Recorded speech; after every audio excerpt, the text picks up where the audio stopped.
Hello guys, welcome back to Saad technology. আপনারা সবাই কেমন আছেন? আশা করি ভালো আছেন। আল্লাহর রহমতে আপনাদের দয়ায় আমিও ভালো আছি। তো আজকে আমরা নতুন একটা ড্রয়িং শিখবো। এই যে দেখতেছেন একটা 3D ডাইমেনশন, এটা আমরা আজকে তৈরি করব। তো প্রথমে আমরা একটা পার্ট নিয়ে নিলাম, এরপর এটাকে প্লেন হোয়াইট করে দিই। তারপর একটা প্লেন নিব, আপনাদের পছন্দ মতো একটা প্লেন নিতে পারেন সুবিধা মতো।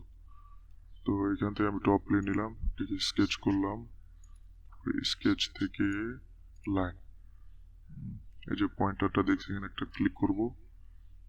তো বরাবর লাইন যে এখানে দেখতে পারবেন যে 180 ডিগ্রি অ্যাঙ্গেলে যাচ্ছে। এখান থেকে আপনি নাড়লে দেখবেন যে কোনটা মানে একবারে স্ট্রেট যাচ্ছে আর কোনটা একটু বাঁকা হইতেছে। এটা এই যে অ্যাঙ্গেল দেখলে বুঝতে পারবেন। যখন দেখবেন যে 180 ডিগ্রি তাহলে তখন ঠিক আছে। তো আমি এখানে ক্লিক করলাম, এটা একটু এভাবে নেব, এইভাবে নিলাম, এইভাবে। তারপরে এই যে দেখেন একটা দাগ দাগ করতেছে, তার মানে আমার লাইনটা সোজা আছে। এই পয়েন্টের সঙ্গে ক্লিক করে দিলাম। এরপর ডাইমেনশন দিয়ে দিব, এটা হলো 60, এন্টার। এটা ট্রাক করে ছেড়ে দিলাম, এটা হলো 40। আচ্ছা, এটা একটু কমাই দিয়ে আপাতত। আচ্ছা, এটা হলো 10, এন্টার। এটা 10, এটাকে দিই 40, এন্টার। হ্যাঁ, এটা দিব হলো 20। আচ্ছা, এই হলো আমার স্কেচটা তৈরি হয়ে গেছে। এখন এটাকে আমরা বস করব 10 মিলিমিটার। আচ্ছা, এবার এটাকে আমরা নর্মাল করি। নর্মাল করার পরে এখান থেকে একটা কর্নার রেক্টেঙ্গেল, এই কোণায় ক্লিক করে এখানে ছেড়ে দেব। আবার স্মার্ট ডাইমেনশন, এটা 30, আর এটা দিব হলো 20। এটা এক্সট্রুড বস, এটা হলো 20 দিয়ে দিব আমরা। এটাকে এই যে নর্মাল করবো, স্কেচ থেকে কর্নার রেক্টেঙ্গেল, এই কোণে একটা ক্লিক করে এখানে অটোমেটিকলি আমার 10 লাগবে। তো এটা টোটালি যেহেতু 20 আছে, তো মাঝখানে একটা পয়েন্ট পাবেন যেটা 10। দেখেন এই যে আমাকে আর এই পয়েন্টের উপর ছেড়ে দিলেই হয়ে গেল, বাস আমার 10 হয়ে গেছে। তো এই জায়গায় উঠাই দিই। তারপরে ফিচার থেকে প্লেন, এই কোণায় একটা বিন্দু নেব, এই কোণায় নেব, এই কোণে, বাস।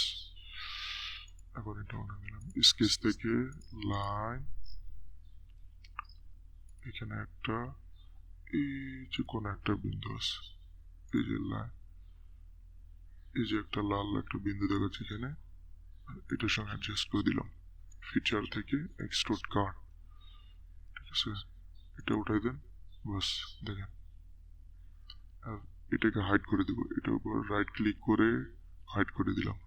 তারপর এখানে একটা বক্স নিয়েছিলাম, এই লাল দাগের উপর রেখে রাইট ক্লিক করে হাইড, বাস ওগুলো হাইড হয়ে গেছে। এখন দেখেন কি সুন্দর দেখা।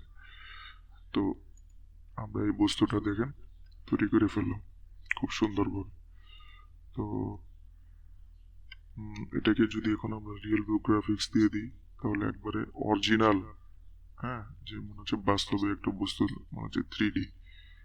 এখন এটাকে যদি আমি একটু কোনো একটা ম্যাটেরিয়াল সিলেক্ট করে দিই, তো এখানে ডাবল ক্লিক করলে মেটাল, এই মেটালটা দিয়ে দিলাম, কি সুন্দর লাগে। এটাকে মোশন, একটু মোশন দিয়ে দিই, আরো সুন্দর লাগে। প্লে করি, তো দেখেন আমরা এই বস্তুটা তৈরি করে ফেললাম। তো এইভাবেই মূলত তৈরি করে এটা। তো আজকের মতো ভিডিওটা এখানে শেষ করছি। যদি আপনাদের ভিডিওটা ভালো লেগে থাকে তাহলে সাবস্ক্রাইব করবেন চ্যানেলটাকে, এবং লাইক করবেন আর কমেন্ট করবেন যে ভিডিওগুলো কেমন হচ্ছে। আর আপনাদেরও যদি কোনো সলিডওয়ার্কস সম্পর্কে ভিডিও লাগে তাও কমেন্ট করে জানাবেন, চেষ্টা করব আপনাদের পছন্দ মতো ভিডিও তৈরি করেন। তো ঠিক আছে, আজকের মতো এই পর্যন্তই। আগামী নেক্সট ভিডিও আসার পর্যন্ত ভালো থাকবেন, সুস্থ থাকবেন। খোদা হাফেজ।